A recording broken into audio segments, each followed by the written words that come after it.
শত কষ্টের মাঝেও মা তার 5টা সন্তানকে খাইয়ে পড়িয়ে বড় করতে পারে, কিন্তু 5টা সন্তান মিলেও একটা মাকে ঠিকমতো ভরণ পোষণ দিতে পারে না। বাবার হাত ধরে তো আমরা সবাই উঠে দাঁড়িয়েছি, কিন্তু আজ সেই বিছানায় শুয়ে থাকা বাবাটাকে কয়জন হাত ধরে উঠিয়েছি? আমরা বেশিরভাগ মানুষগুলো ঘুমানোর আগে স্বার্থপর আর বেঈমানদের কথা ভেবেই ঘুমাই, কিন্তু তাদের কথা নয় যারা পাশের রুমে আমাদের কথা ভেবেই রাতটা কাটায়।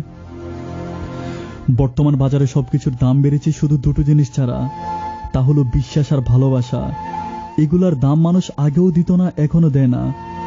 বিশ্বাস খুব ছোট্ট একটা শব্দ, পড়তে লাগে 1 সেকেন্ড, ভাবতে লাগে কয়েক মিনিট, আর প্রমাণ দিতে গেলে লাগে সারাটা জীবন। গণিত কম বোঝা মানুষগুলো অনেক কিউট আর সরল মনে হয়, কারণ তারা বেশি একটা পেঁচ বোঝে না। দুনিয়াতে আপনি সবকিছুই পাবেন, তবে সেটা ছাড়া যেটা আপনি মন থেকে চেয়েছিলেন। এই ছোট্ট জীবনে হেরে যেতে যেতে অবশেষে এটাই বুঝলাম, বেঈমান কখনো কাঁদে না, আর স্বার্থপর কখনোই স্মৃতি মনে রাখে না। কিছু কিছু স্মৃতি সত্যি অনেক বেশি কষ্ট দেয়, ঘুমিয়ে থাকলে জাগিয়ে দেয় আর জেগে থাকলে কাঁদিয়ে দেয়।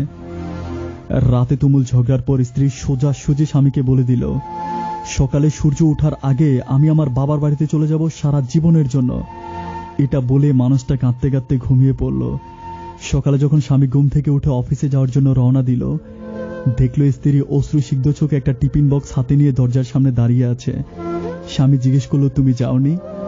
স্ত্রী মায়া ভরা দরদ কণ্ঠে জবাব দিল, আমি না থাকলে তো তুমি লাঞ্চ বক্সটা নিতে ভুলে যাও।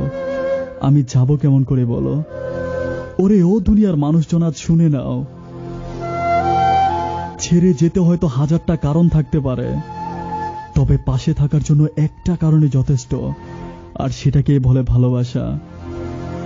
আমি মন থেকে প্রার্থনা করি প্রতিটা সম্পর্কের ঝগড়াগুলো যেন হয় বাংলাদেশের সমান, আর ভালোবাসাগুলো যেন হয় পৃথিবী সমান। ভালো থাকুক তারা মন থেকে ভালোবেসেছিল যারা।